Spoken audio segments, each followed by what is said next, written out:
Aunque habíamos tocado tangencialmente el tema del Ecuador, la verdad es que es una noticia que hay que darle el carácter que conlleva.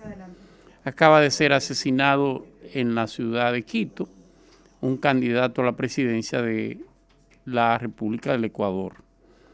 Apellido Villavicencio, Fernández Villavicencio. Y la verdad es que es alarmante cómo América Latina y sobre todo cómo el Cono Sur ha ido perdiendo la estabilidad política que pudo haber exhibido en décadas pasadas. El caso de Argentina, el caso de la expresidenta y vicepresidenta actual, Cristina Fernández de Kirchner, el cual un ciudadano prácticamente le puso un arma en la cara. No se disparó, pero todo el intento fue de asesinato. Y por supuesto que la oposición intentó decir que era una especie de mascarada o de fraude. Pero hubiera sido una verdadera tragedia la muerte de Cristina Fernández de Kirchner. Primero por lo que ha sido su trayectoria en Argentina y sobre todo por el rango presidencial que ha tenido, siendo presidenta en 2 ocasiones y actualmente vicepresidenta del Estado Confederado de Argentina. Este caso de Perú, de Ecuador, igualmente podríamos mencionar Perú, es un caso muy simbólico de cómo muchas veces adoptamos medidas de corte populista que terminan tragándose la institucionalidad del país. ¿A qué me refiero? Perú estableció en la década del 2000 un sistema constitucional que solamente funciona en algunos países de Europa. Ni siquiera porque Europa del oeste, no, Europa del este, eso no se supone que se pueda hacer todavía. Y es el caso en que en este caso la Asamblea Nacional o el Congreso o el Parlamento puede destituir al presidente por un voto de censura o un voto de protesta, que es como se llama en el Perú.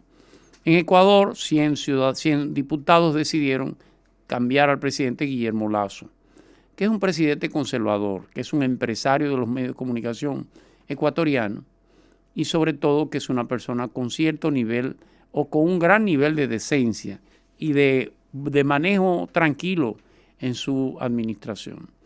Esta decisión del Congreso de sacar al presidente Lasso llevó como consecuencia que el presidente Lasso cometió la misma acción. Ante el voto de protesta por parte del Congreso ecuatoriano, el presidente Lasso destituyó al Congreso en pleno. Y por supuesto, como plantea la propia Constitución, debía de llamar a elecciones en 60 días después de ese proceso.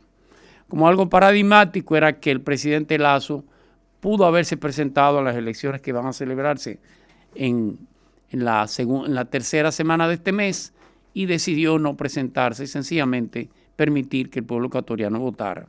Bueno, pues ya vemos uno de los resultados de ese desorden constitucional de permitir que 50 o una parte del Congreso pueda cambiar el orden institucional y cambiar al presidente. El caso de Perú es paradigmático igual que este. En pocas palabras, a veces tomar medidas que se ven como extremadamente democráticas o que se ven como extremadamente civilizadas, muchas veces no se colocan en manos de pueblos que no tienen ese nivel de madurez y sobre todo de conciencia. La destitución de Lasso, por cierto, por el correísmo, como se diría, o por los seguidores de Rafael Correa, que perdieron las elecciones, pero ganaron la mayoría en el Congreso, es un error dentro de la democracia ecuatoriana. Ojalá que esta muerte de este ciudadano, de este candidato a la presidencia, no interrumpan de nuevo el proceso democrático y Ecuador pueda salir adelante, elegir su presidente y volver al carril de la estabilidad y la tranquilidad política.